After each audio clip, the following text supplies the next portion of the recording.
यो टुटी जाने प्रेम बाचा संसारको मित्रता तर क्रुसको प्रेमलाई हुन्छ जय मसीह सबैजनालाई आशा छ सबैजनाले सुन्दै हुनुहुन्छ धेरै धेरै धन्यवाद यो समय दिनुभएको लागि विशेष गरी म धन्यवाद दिन चाहन्छु हाम्रो गुरुबा दानिल सुनवारजीलाई पनि अनि मलाई थाहा छैन तपाईहरु कतिजनाले मलाई चिन्नुहुन्छ चिन्नुहुन्न तर रोकेका सालुम मण्डली म 2-3 पटक पुगेको छु कतिजनाले चिन्नु भयो चिन्नु भएन हैन एकचोटी क्यारोलमा एकचोटी ग्रेजुएसनमा अनि फेरि एकचोटी 3 चोटी कि 4 चोटी म पुगे याद छ त्यो ठाउँहरु त्यो चिसो है सबै कुरा याद छ मैले चाहिँ तपाईहरुलाई प्रायलाई कसैलाई चिन्दिन माफ गर्नु होला धेरै धन्यवाद यो समय दिनुभएको लागि हामी केही समय परमेश्वरको वचनबाट हेरौं अनि परमेश्वरले अवश्य पनि हामी सबैजनालाई आशिष दिनुहुनेछ हुन्छ तपाईहरुले मसँगै पल्टाउन सक्नुहुनेछ तपाईसँग बाइबल छ भने पल्टाउन सक्नुहुन्छ एफिसीको पुस्तक 1 अध्यायको हामी 3 देखि 10 सम्मलाई हेर्ने छौं ओके एफिसीको पुस्तक 3 देखि 10 सम्मलाई हामी हेर्ने छौं है त म यसलाई पढिदिने छु यसरी लेखिएको छ ख्रीष्टमा आत्मिक आशिष हाम्रा प्रभु येशू ख्रीष्टका परमेश्वर र पिताको प्रशंसा होस् जसले हामीलाई स्वर्गीय स्थानहरुमा हरेक आशिष आत्मिक आशिषहरुले ख्रीष्टमा आशीर्वाद दिनुभएको छ उहाँको सामुन्ने पवित्र र निष्कलङ्क हौं भनेर संसारको उत्पत्ति भन्दा अगाडिबाटै उहाँले हामीलाई चुन्नुभयो उहाँको इच्छाको लक्ष्य अनुसार ख्रीष्टद्वारा प्रेममा उहाँले हामीलाई आफ्ना सन्तान हुनलाई अघिबाटै नियुक्त गर्नुभएको थियो यस हेतुले कि उहाँले हामीलाई आफ्नो प्रिय पुत्रमा सिद्धैमा दिनुभएको आफ्नो महिमामय अनुग्रहको प्रशंसा होस् उहाँको अपार अनुग्रह अनुसार ख्रीष्टको रगतद्वारा हामी उहाँमा उद्धार हाम्रो पापको क्षमा पाउँछौं जुन अनुग्रह उहाँले हामीलाई प्रशस्त मात्रामा दिनुभयो किनकि सम्पूर्ण बुद्धि र आन्तरिक समझमा ख्रीष्टमा राख्नुभएको उद्देश्य अनुसार उहाँले आफ्नो इच्छाको रहस्य हामीलाई जान्न दिनुभएको छ ताकि समय पूरा भएपछि स्वर्ग र पृथ्वीमा भएका सबै थोकहरू ख्रीष्टको अधीनमा आउन् आमेन यहाँबाट विशेष गरी यो पद को पृष्ठभूमिलाई यो पुस्तकको पृष्ठभूमिलाई हेर्ने हो भनेदेखि चाहिँ के छ त भन्दाखेरि यो चाहिँ प्रेरित पावलले लेखिएको अनि प्रेरित पावल चाहिँ जब चाहिँ यो पत्र लेख्दै थियो त्यतिखेर चाहिँ झ्यालखानामा रोममा थियो भन्ने कुरा हामीलाई थाहा छ रोम चाहिँ अहिलेको मोडर्न आधुनिक इटलीमा पर्ने एउटा शहर अहिले इटलीको राजधानी हो वास्तवमै अनि त्यहाँ राजधानीको यो एफिससको मण्डली भन्नेलाई हामी हेर्छौं भनेदेखि त्यतिखेरको पृष्ठभूमिलाई त्यतिखेरको एफिसीको मण्डलीको विश्वासीहरूको बारेमा हामी कुरा गर्ने हो भनेदेखि चाहिँ त्यतिखेरको विश्वासीहरू चाहिँ त्यहाँ भनौं न एफिसी अहिलेको इटली भनौं एफिससको मण्डलीमा चाहिँ प्रत्येक थरीको मानिसहरूको मिश्रण भएको मण्डली हो खासमा धनी व्यक्तिहरू एकदमै धेरै पढेका व्यक्तिहरू एकदम फिलोसफी जानेका व्यक्तिहरू एकदम शिक्षित व्यक्तिहरू थिए त्यो मण्डलीमा चाहिँ अनि त्यतिखेरको हामी हेर्छौं भनेदेखि एकदमै आधुनिक शहरहरू मध्येको एउटा शहर भनेर पनि चिन्छौं एफिससलाई जस्तो अहिले पनि जति ठाउँमा शहरहरू भन्ने बित्तिकै तपाईं जान्नुहुन्छ अनि हामी बुझ्छौं भनेदेखि अहिले हामीहरूलाई जसरी आधुनिकीकरणले भौतिकवादले हामीलाई जसरी छोइरहेको छ त्यसै गरी नै त्यतिखेर पनि भौतिकवादले त्यहाँको विश्वासीहरूलाई पनि छोएको थियो भौतिक कुराहरूमा धेरै ध्यान दिने व्यक्तिहरू बनेका थिए वास्तवमै हामी हेर्छौं भनेदेखि येशू ख्रीष्ट आफैले दिनुभएको दर्शनमा प्रकाशको पुस्तकमा हेर्छौं भनेदेखि 2 अध्यायलाई हेर्छौं भनेदेखि एफिससको मण्डली कस्तो थियो भन्ने कुरा त्यहाँ छ सबै कुरामा पक्ष थिए सबै आशिष र वरदानहरूद्वारा पक्ष थिए सबै कुरा प्रशस्त मात्रामा थियो, तर एउटै मात्र कुरा प्रकाशको पुस्तक 2 अध्यायको 4 मा स्पष्ट लेखिएको छ, सबै कुरा ठिक छ तर एउटा मात्र मेरो गुनासो छ एफिससको मण्डलीसँग, त्यो चाहिँ तिमीहरूले पहिलो प्रेम भुलेका छौ। पहिलो प्रेम भुल्नु, अरू सबै कुरा ठिक छ तिमीहरूमा, तिमीहरूले पहिलो प्रेम भुलेका छौ भन्ने कुरा छ। एउटा एकदमै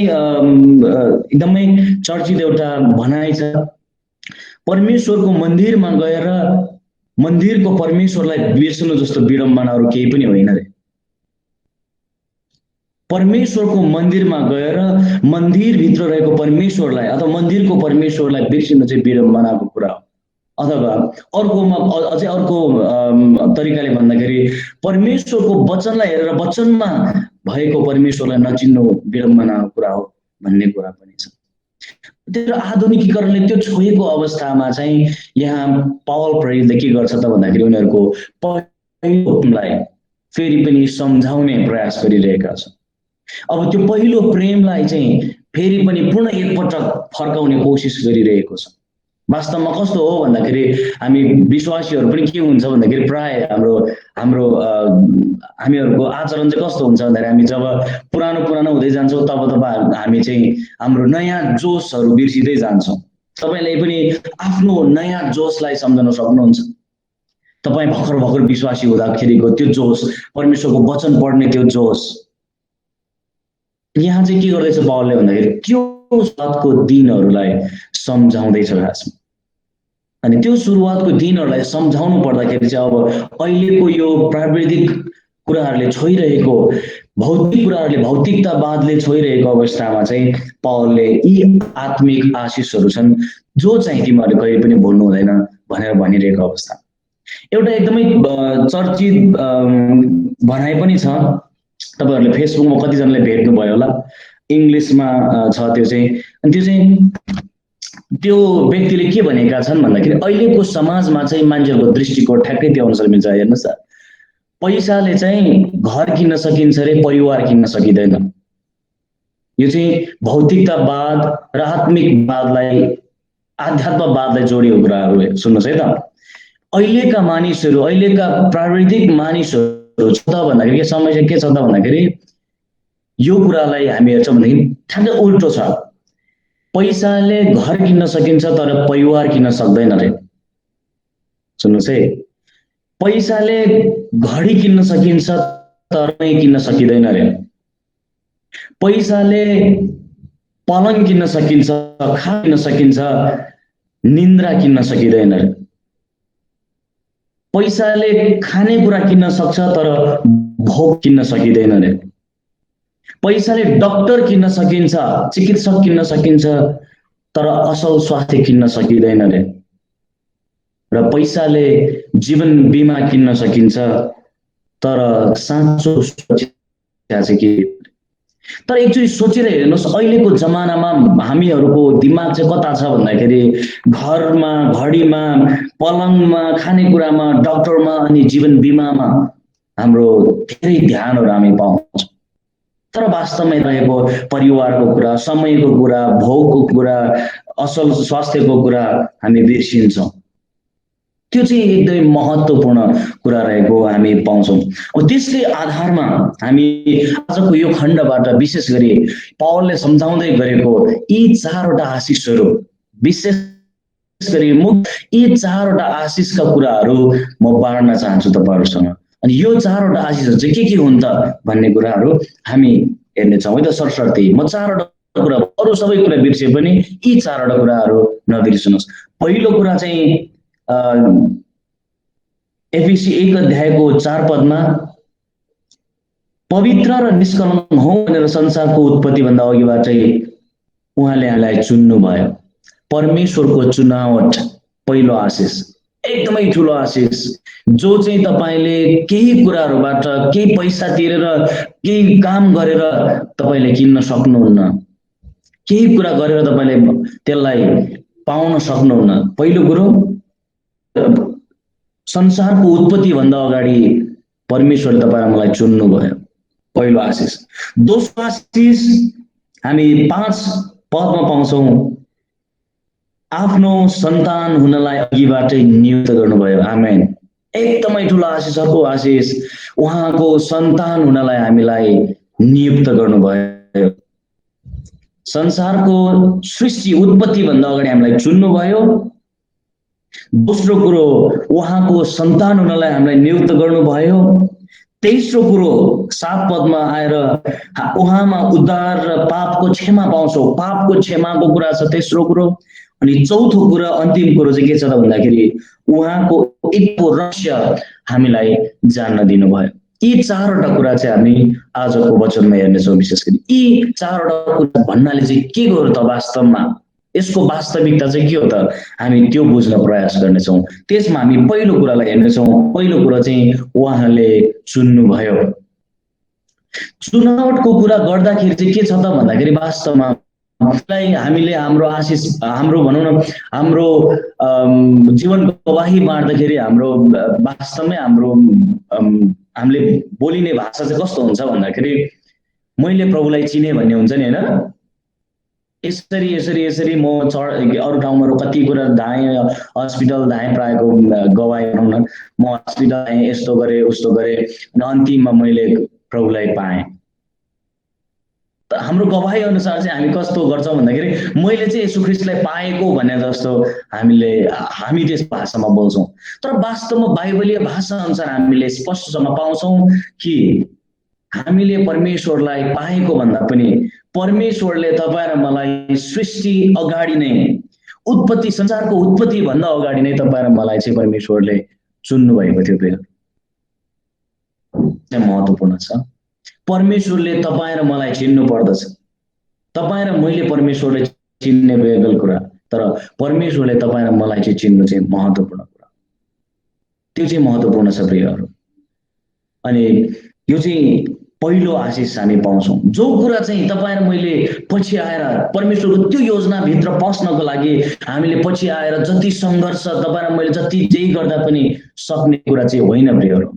हामीले त्यसलाई किन्न सक्दैनौँ, त्यसलाई हामी कुनै कुनै कुराहरूमा दाँच्न सक्दैनौँ। जो चाहिँ तपाईँ र मैले जो जति येशू ख्रीष्टलाई चिनेका छौँ, हामीहरूले पाएका छौँ, त्यसको भागीदार चाहिँ हामी बन्न पाएका छौँ। त्यो चाहिँ महत्त्वपूर्ण कुरा छ।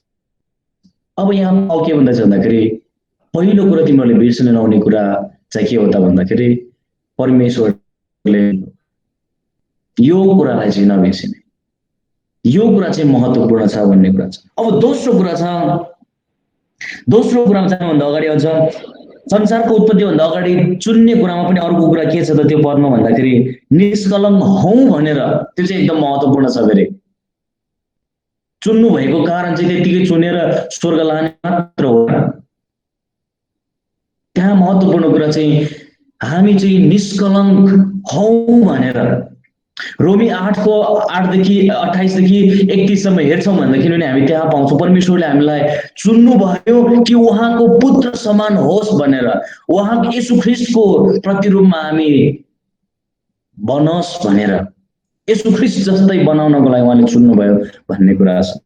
अब दोस्रो कुरा चाहिँ के हो त भन्दाखेरि उहाँको सन्तानलाई नियुक्ति गर्नुभयो। दोस्रो कुरा उहाँको सन्तान, उहाँले तपाईँ र मलाई संसारको सृष्टि अगाडि चुन्नु भएको कुरा त अर्को कुरा छ, तर त्योभन्दा पनि महत्त्वपूर्ण कुरा यहाँ के छ त भन्दाखेरि उहाँले आफ्नो सन्तान हुनलाई नियुक्ति गर्नुभयो। यूहन्ना 1:12 अनुसार हामी पाउँछौँ जो जतिले उहाँलाई विश्वास गरे उहाँले तिनीहरूलाई उहाँको सन्तान हुने अधिकार दिनुभयो। आमेन। यो चाहिँ एकदमै आशिषको कुरा हो। तपाईँ र मैले हेर्छौँ भनेदेखि मत्ती 28को 18देखि तल हेर्छौँ भनेदेखि त्यहाँ के लेखेको छ, येशू ख्रीष्टले के भन्नुभयो भन्दाखेरि सबै अधिकार पृथ्वी र स्वर्गमा रहेको सबै अधिकार मलाई दिएको छ। अनि त्यो अधिकार, त्यो सम्पूर्ण अधिकार बोकेको व्यक्तिले के भन्दै हुनुहुन्छ यहाँको यो पद अनुसार चाहिँ के हो भन्दाखेरि त्यो सम्पूर्ण स्वर्ग र पृथ्वीको अधिकार बोकेको मान्छेको सन्तान हुने अधिकार तपाईँ र मैले पाएका छौँ जतिले येशू ख्रीष्टलाई चिनेका छौँ। त्यो कति महत्त्वपूर्ण कुरा हो। हामी अहिले देशको परिस्थितिलाई हेर्छौँ भनेदेखि एउटा सानो अधिकारको लागि, प्रान्तको केही व्यक्तिहरूको अधिकारको लागि कति धेरै मान्छेहरू लडिरहेका हुन्छन् एउटा कुर्सीको लागि। तर हामी यहाँ के पाउँछौँ भन्दाखेरि हामीले त्यो सित्तैमा यो स्वर्ग र पृथ्वी सम्पूर्ण कुराहरूको वैभवको मालिकको सन्तान हुने अधिकार पाएका छौँ। अझ हामी हेर्छौँ भनेदेखि रोमी 8 अध्यायलाई स्पष्टसँग हेर्छौँ भनेदेखि स्पष्ट हामी के पाउँछौँ भन्दाखेरि त्यहाँ हामीलाई उहाँको येशू ख्रीष्टसँगको साझेदार बनाउनु भएको छ, उत्तराधिकारको साझेदार भनिएको छ। त्यो स्वर्गमा पाउने साझेदार चाहिँ येशू ख्रीष्टले हामीले बनाउनु भएको छ। त्यो चाहिँ कति महत्त्वपूर्ण कुरा हो। हामी चाहिँ यी कुराहरूलाई चाहिँ बिर्सेर अहिले के भएका छौँ भन्दाखेरि आशिषको नाउँमा हामी चाहिँ बाहिरी बनावट, बाहिरी भौतिक कुराहरूमा हामी धेरै ध्यान दिएका छौँ। हामी अहिले अरू व्यक्तिसँग आशिष बाँड्दाखेरि पनि के हो, हामी भौतिक कुरा प्राय गर्छौँ नि, होइन र? हुन्छ यो समय चाहिँ आशिष बाँड्नलाई दिनेछौँ भन्ने बित्तिकै हाम्रो सबै आशिषहरू वास्तविक ती कुराहरू आशिष हुन्, तर त्योभन्दा पनि महत्त्वपूर्ण आशिषको चाहिँ के हो त, आत्मिक आशिषहरू। हाम्रो आशिष भन्ने बित्तिकै मैले यति पाएँ, मैले गाडी पाएँ, कार पाएँ, मैले यस्तो पाएँ, मैले आइफोन पाएँ, थुप्रो हाम्रो आशिषहरू त्यस्तै हुन्छन्। मैले पैसा पाएँ, मैले घर बनाएँ, हाम्रो चर्च बिल्डिङ ठुलो भयो, हाम्रो चर्चमा यस्तो म्युजिक सिस्टम, हाम्रो चर्चमा यस्तो गिटार। हामी ती कुराहरूमा धेरै ध्यान केन्द्रित छौँ वास्तवमै अहिलेको हाम्रो वर्तमान मण्डलीहरू। तर यहाँ पावलले के भन्दैछ त भन्दाखेरि त्यो त सेकेन्डरी कुरा हो, त्यो प्राथमिक कुरा होइन। तर प्राथमिक कुरा त परमेश्वरले संसारको उत्पत्ति भन्दा अगाडि चुन्नु भएको कुरा कहिले नबिर्सिने, त्यो ठुलो आशिषको कुरा हो। परमेश्वरले हामीले उहाँको सन्तान हुने अधिकार दिनुभएको त्यो ठुलो कुरा हो भन्ने कुरा हामी पाउँछौँ। यहाँ परमेश्वरले उहाँको सन्तान हुने अधिकार चाहिँ हामीलाई दिनुभयो, त्यो चाहिँ महत्त्वपूर्ण कुरा छ। अनि अर्को कुरा, तेस्रो कुरा चाहिँ के छ त भन्दाखेरि उहाँको अनुग्रहद्वारा ख्रीष्टको र उहाँमा उद्धार पापको क्षमा पाउँछ। अर्को कुरा पापको क्षमा। तपाईले याद गर्नु भएको छ, पापको क्षमा पाउनलाई नै मान्छेहरू यति सबै धर्मावलम्बीलाई तपाईले हेर्नुहोस्, यति धेरै उनीहरू आफ्नो शरीर दिने कुराहरू हामी पाउँछौँ। उनीहरू जे गर्छन् आफू मुक्त हुनको लागि, त्यो पापबाट मुक्त हुनको लागि मान्छेहरू यति क्षमा पाउनको लागि, पापबाट मुक्त हुनको लागि। तर वास्तवमा उनीहरू अशिक्षित छन्, त्यो क्षमा त्यसो गरेर पाउँदैन भन्ने कुरा उनीहरूलाई थाहा छैन। यहाँ बाइबलले आज तपाईहरुलाई, यहाँ पावलले हामीलाई के भनिरहेको छ त भन्दाखेरि हामीले चाहिँ उहाँको कृपा अनुसार चाहिँ हामीले त्यो पापको क्षमा चाहिँ हामीले पाएका छौँ। हामीले कुनै पनि मोल नतिरिकन हामीले पाएका छौँ। सित्तैमा जो जतिले येशू ख्रीष्टलाई विश्वास गरे उनीहरूले पाएका छन्। यो चाहिँ एकदम महत्त्वपूर्ण कुरा छ। हामीले अरू कुराहरूमा ध्यान दिनुभन्दा पनि यो कुरामा चाहिँ बढी हाम्रो ध्यान जानुपर्ने कुरा चाहिँ हामी यसमा पाउँछौँ। हाम्रो उद्धार, हाम्रो पापको क्षमा चाहिँ हामीले पाएका छौँ ख्रीष्ट येशूको रगतद्वारा। त्यहाँ कुनै पनि अर्को अल्टरनेटिभ थिएन, अर्को थिएन, विकल्पै थिएन वास्तवमै पापबाट मुक्त हुने। अब अझै पनि अर्को विकल्प छैन संसारमै, त्यो मात्र येशू ख्रीष्टको बलिदानको विश्वासमा मात्र छ, जो चाहिँ तपाईँ र मैले पाएका छौँ, जो जतिले हामी ख्रीष्टलाई चिनेका छौँ। त्यो चाहिँ महत्त्वपूर्ण कुरा हो। अनि अब अर्को चौथो कुरो चाहिँ के छ त भन्दाखेरि हामी हेर्छौँ भनेदेखि 9 पदमा आएर हामी के पाउँछौँ भन्दाखेरि उहाँको आफ्नो इच्छाको रहस्य हामीलाई जान्न दिनुभयो। अब यहाँ आएर अर्को कुरा चाहिँ अलिकति अप्ठ्यारो कुरा जस्तो देखिन्छ। उहाँको इच्छाको रहस्य बुझ्नलाई हामीलाई दिनुभयो भन्ने कुरा छ। यो कुरा चाहिँ कस्तो हो भन्दाखेरि उहाँको इच्छाको रहस्य चाहिँ के हो त भन्दाखेरि हामी कयौं पटक हामी के हुन्छौँ भन्दाखेरि त्यसलाई बुझ्दैनौँ। तर यहाँ भन्न खोजेको कुरा के हो त भन्दाखेरि परमेश्वर आफैले प्रस्तुत गर्नु हुँदाखेरि उहाँले प्रकाशहरूलाई प्रयोग गर्नुभयो। पहिलो चाहिँ हामी के भन्छ भन्दाखेरि विशिष्ट प्रकाशद्वारा हामी भन्न सक्छौँ परमेश्वरको उपस्थिति छ भन्ने कुरा। त्यो चाहिँ सम्पूर्ण व्यक्तिलाई चाहिँ ब्रह्माण्डद्वारा चाहिँ थाहा छ मानिसहरूलाई कि त्यहाँ परमेश्वर अथवा केही अलौकिक शक्ति छ भनेर मानिसहरूलाई थाहा हुन्छ। सबै कुराहरू अहिले यहाँ संसारमा भएको सृष्टिलाई प्रकृतिलाई हेरेर मानिसहरूले भन्न सक्छन् परमेश्वर हुनुहुन्छ, तर को परमेश्वर भनेर चिन्दैन। तर स्पेसिफिक तर विशिष्ट प्रकाश चाहिँ कुनै निश्चित व्यक्तिको लागि कुनै एउटा निश्चित समयमा परमेश्वरले दिनुभएको छ, उहाँको आफ्नो प्रकाश। अनि त्यो प्रकाशको कुरा हामी बुझ्छौँ भनेदेखि चाहिँ के हो त भन्दाखेरि येशू ख्रीष्ट आफै पनि प्रस्तुत हुनुभयो करिब 2000 वर्ष अगाडि। त्यो विशिष्ट प्रकाश थियो, परमेश्वर आफै पनि शरीरमा प्रस्तुत हुनुभएको थियो।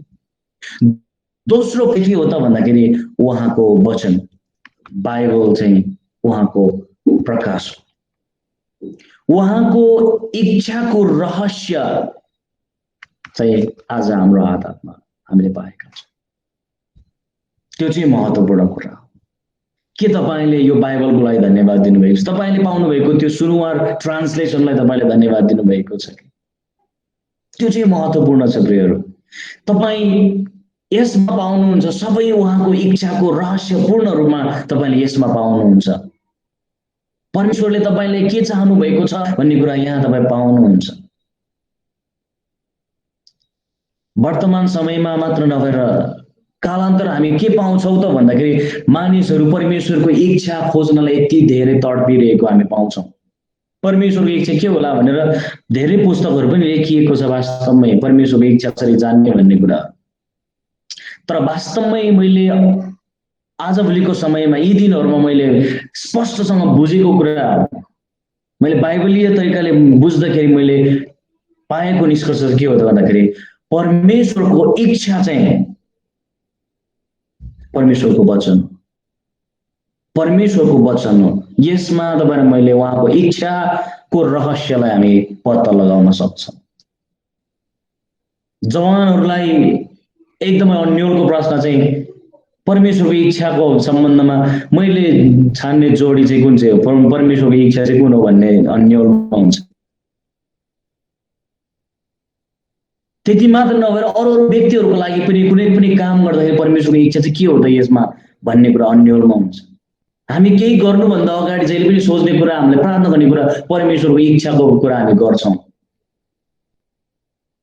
तर प्रियहरू, म यो समय के भन्न चाहन्छु भन्दाखेरि कुनै पनि कुरामा, कुनै पनि डिसिजनमा, कुनै पनि निष्कर्षमा, कुनै पनि योजनामा तपाईँ परमेश्वरको इच्छाको लागि तपाईँ बुझ्दै हुनुहुन्छ, तपाईँ प्रार्थना गर्दै हुनुहुन्छ भने परमेश्वरको वचनलाई पढ्नुहोस्। परमेश्वरको इच्छा तपाईले त्यहाँ पाउनुहुन्छ। जब तपाईँ परमेश्वरको वचनको तल हुनुहुन्छ अथवा परमेश्वरको वचन अनुसार हुनुहुन्छ, तपाईँ परमेश्वरको वचनको शिक्षा अनुसार तपाईँ हुनुहुन्छ, कसैले औँला उठायो भने पनि तपाईँ चिन्ता लिनु पर्दैन, तपाईँ ठिक ठाउँ हुनुहुन्छ। परमेश्वरको नजरमा तपाईँ जहिले पनि ठिक हुनुहुन्छ, परमेश्वरको इच्छामै तपाईँ हुनुहुन्छ। त्यो चाहिँ एकदम महत्त्वपूर्ण छ। आज यो कुरा परमेश्वरको इच्छाको रहस्य चाहिँ हामीलाई दिएको छ भन्ने, यो परमेश्वरको इच्छाको रहस्य चाहिँ हामीलाई दिएको छ, हामीले पाएका छौँ भन्ने कुरा मानिस जातिले नबुझेको कारण अहिले के भएको छ थाहा छ? अहिलेको जमानामा मानिसहरू धेरै फिलिङ्समा डुब्ने, अनुभवको कुराहरू मात्र गर्ने, स्वर्ग गएर आए रे मान्छेहरू, स्वर्ग गएर के हेर्यो रे, अनि सुनको जुत्ता लायो, सेतो कपडा लायो, त्यसपछि नरक गयो, नरक गएर सबै फोहोरहरू देखे, रोस्ट भएको देखे, यता देखे, उता देखे, अनेक दर्शन देखे भनेर मान्छेहरूले गवाही दिइरहेका छन्। युट्युबहरू भरेको हामी पाउँछौँ, फेसबुक भरेको हामी पाउँछौँ गवाहीहरूले। तर स्वर्गको बारेमा जान्नलाई त्यसरी दर्शन चाहिँदैन। अब परमेश्वरको वचनमा स्पष्ट छ। अर्को दोस्रो भर्जनको स्वर्ग बनाउन थालिरहेको छ मान्छेहरू, स्वर्ग र नरकको गवाही भनेर मान्छेहरूले त्यसरी दिइरहेका छन्। त्यो चाहिँ किन त भन्दाखेरि परमेश्वरको इच्छाको रहस्य चाहिँ परमेश्वरको वचनमा दिएको छ भन्ने कुरा मानिसहरूले बुझ्दैन। दोस्रो तिमोथी 3:16-17 को अर्थ के हो? वास्तवमै सबै चाहिने आत्मिक आशिषहरू स्पष्टसँग जति पनि गर्नुपर्ने कुराहरू छ, सबै हामीले गर्ने कार्यहरू चाहिँ असल गर्ने कुरा चाहिँ हामीलाई करेक्ट गर्ने हामीलाई सोझ्याउने सबै कुरा चाहिँ तालिम दिने सबै कुरा चाहिँ परमेश्वरको वचन नै हो भनेर मानिसहरूले नबुझेका हुन्। हामीलाई दोस्रो दर्शन आवश्यकता छैन प्रियहरू, दोस्रो कुरा दोस्रो एक्सप्लेनेसन हामीलाई चाहिएको छैन। परमेश्वरको वचन अध्ययन नै हामीलाई इनफ छ। यहाँ भन्न खोजेको कुरा उहाँको इच्छाको रहस्य भनेको शब्द त्यही हो। उहाँ यो संसारमा आउनुको रहस्य के हो? उहाँले तपाईँ र मलाई बचाउनुको रहस्य के हो? यो संसारको उत्पत्तिको रहस्य के हो? तपाईको आफ्नै सृष्टिको, मेरो आफ्नै सृष्टिको रहस्य के हो? यो सबै रहस्य चाहिँ हामी कहाँ पाउँछौँ भन्दाखेरि परमेश्वरको वचनमा उहाँले प्रकाशित पार्नु हुनेछ। हिब्रू 1:1 र 2 पनि स्पष्ट हामी पाउँछौँ कि परमेश्वर आजको दिनहरूमा पहिलाको समयमा पिता पुर्खाको समयमा परमेश्वर अगमवक्ताहरूद्वारा बोल्नुभयो, तर अहिले यीशु ख्रीष्ट स्वयं बोल्नुहुन्छ हामीसँग बाइबलबाट। त्यो कुरा चाहिँ उहाँको इच्छाको रहस्य हो। हामीले त्यो पाएका छौँ। त्यति मात्र नभएर हाम्रो आफ्नो आफ्नो भाषामा पाएका छौँ प्रिय। हामी एकदमै धन्यवादी हुनुपर्ने। धन्यवादको सम्बन्धमा म के भन्न चाहन्छु भन्दाखेरि जब हामी यी आत्मिक आशिष यो बलियो जगहरूलाई हामी सम्झन्छौँ, परमेश्वरले मलाई संसारको उत्पत्ति अगाडि मलाई चुन्नुभयो, परमेश्वरले मलाई उहाँको सन्तान हुने अधिकार दिनुभयो, परमेश्वरले मेरो पापलाई धुनुभयो, परमेश्वरलाई जान्न दिनुभयो। जस्तो सुकै गाह्रो अप्ठ्यारो सबै परिस्थितिमा हामी परमेश्वरसँग धन्यवादी रहन सक्छौँ। यदि तपाईँ र म चाहिँ अहिलेको भौतिक कुराहरूमा, अहिलेको प्राविधिक कुराहरूमा, यी कुराहरूमा हामी अल्झिरहेका छौँ भनेदेखि के हुन्छ त भन्दाखेरि तपाईसँग भौतिक कुराहरूले प्रशस्त हुँदाखेरि तपाईँ धन्यवाद भन्नुहुन्छ, तपाईलाई आशिषको महसुस हुन्छ। तर के हुन्छ भन्दाखेरि जब तपाईसँग ती भौतिक कुराहरू हुन्न तपाईलाई के फिल हुन्छ भन्दाखेरि ठिकै छ आशिष दिनुभएकै छ मात्र भन्नुहुन्छ। तर हर समय बलियो रहने हो भनेदेखि आत्मिक रूपमा परमेश्वरसँग सधैँभरि धन्यवादी रहने उपाय चाहिँ के हो त भन्दाखेरि यी आशिषहरू आत्मिक आशिष त्यो जगहरूलाई तपाईँ र मैले पक्रियौँ भने चाहिँ हामी परमेश्वरप्रति सदा सर्वदै धन्यवादी हुन सक्छौँ। उहाँले दिनुभएको त्यो बलिदानलाई हामी बुझ्न सक्छौँ। अब यी कुराहरू तपाईँ र मैले आजसम्म अहिले यो जमातमा विशेष गरी अहिले जतिजना हुनुहुन्छ यहाँ 20-21 जना हामी जसले जोडिएका छौँ, यदि हामी सबैजनाले यी चारवटा कुरालाई अहिलेसम्म पनि मजाले सम्झिराख्नु भएको छ, यी कुराहरूलाई पनि भने भन्न सक्छु हामीले हाम्रो पहिलो प्रेमलाई भुलेका छैनौँ। आमेन। हामीले हाम्रो पहिलो प्रेम येशू ख्रीष्टलाई भुलेका छैनौँ। तर यदि हामी यो कुराहरूलाई हामीले भुलेका छौँ भने चाहिँ प्रियहरू फर्किने समय छ। हामीले कतै हाम्रो जीवनमा यी कुराहरूलाई अगाडि ल्याएका छैनौँ भने चाहिँ हामी होशियार हुनुपर्ने समय छ। यी कुराहरूको लागि धन्यवादी रहने, यी कुराहरूलाई सधैँ हाम्रो दिन प्रतिदिनको जीवनमा हामीले यी कुरालाई सम्झिँदै हाम्रो यात्रालाई अगाडि बढाउने हो भनेदेखि हामीले हाम्रो पहिलो प्रेमलाई भुलेका छैनौँ र हामीले भुल्ने पनि छैनौँ। यी कुराहरू हामीले राख्छौँ। आमेन। त्यसै कारण प्रियहरू यी कुराहरूलाई हामीले कहिले पनि नभुलौँ। हाम्रो दृष्टिकोण चाहिँ अहिलेको मोडर्न, अहिलेको आधुनिकतावादमाथि होइन, तर परमेश्वरको यी आशिषहरूमा हामीले राख्छौँ भनेदेखि चाहिँ परमेश्वरले अवश्य पनि हाम्रो आत्मिक जीवनमा परमेश्वरले हामीलाई आशिष दिनुहुन्छ। दिन प्रतिदिनको जीवनमा परमेश्वरले अझ आत्मिक रूपमा तपाईँ र मलाई अझ बलियो बनाउन सक्नुहुन्छ। मलाई थाहा छ हामी सम्पूर्णसँग एक न एक समस्याले गाँजिएकै छ। सबै पर्फेक्ट सम्पूर्ण तवरले सिद्ध कोही पनि हुनुहुन्न यहाँ। म आफै पनि सिद्ध छैन, म आफै पनि थुप्रो समस्याले गाँजिएको छु। म पनि अन्यलमा छु, तपाईहरु कतिजना यहाँ आउनु भएको अरु तपाईहरु केही न केही कुराले तपाई अन्यलमा हुनुहुन्छ। तर यो अन्यलताको बीचमा पनि हामीले यी कुराहरु, यी जगहरु, यी चारवटा आशिषका जगहरुलाई हामीले भुलेका छैनौं भने तपाई र मलाई त्यो समस्यामा, त्यो अप्ठ्यारोमा, त्यो अन्यलतामा पनि परमेश्वरले तपाई र मेरो हृदयलाई भर्नुहुन्छ। हामी खुसी रहन सक्छौं, परमेश्वरमा सधैँ धन्यवादी हुन सक्छौं। त्यसैकारण यी चारवटा आशिषहरुलाई सधैँ हामी सम्झौं, परमेश्वरप्रति हामी सधैँ धन्यवादी हौं। अघि नै भनेको त्यो डायलग नै, हामी परिवारप्रति धेरै केन्द्रित रहौं, घरप्रति होइन। हामी निन्द्राप्रति धेरै ध्यान केन्द्रित हौं, बेडप्रति होइन। कस्तो बेड, कति रुपियाँको बेड, फलामको बेड, सुन चाँदीको बेड, त्यो बेडमा होइन, निन्द्रामा ध्यान दियौं। हामी हाम्रो आफ्नो सुस्वास्थ्यको लागि ध्यान दियौं, कति रुपियाँको डाक्टर, कति महँगो डाक्टर, कति पढेको डाक्टर भन्ने कुरा होइन। हामी आफ्नो सुरक्षा धेरै ध्यान दियौं, जीवन बीमाको होइन। साँचो सुरक्षा कहाँ छ भन्ने कुरामा ध्यान दियौं, जीवन बीमामा होइन। प्रियहरू, हामी यी कुराहरूलाई हामी ध्यान दिन सक्छौं भनेदेखि चाहिँ हामी ईसाई जीवनलाई हामी सरल तरिकाले हामी जिउन सक्छौं। हाम्रो हर मोडमा, दुःखको मोडमा, अप्ठ्यारोको मोडमा पनि हामी सधैँ परमेश्वरसँगै रहन सक्छौं। परमेश्वरले हामी सबैजनालाई यी चारवटा कुराहरूलाई सधैँभरि सम्झिँदै उहाँलाई धन्यवाद दिन सहायता गर्नुभएको होस्। पवित्र आत्माले हामी सबैजनालाई सहायता गर्नुभएको होस्। हस्, धेरै धन्यवाद। परमेश्वरले हामी सबैजनालाई प्रशस्त मात्रामा आशिष दिनुभएको होस्।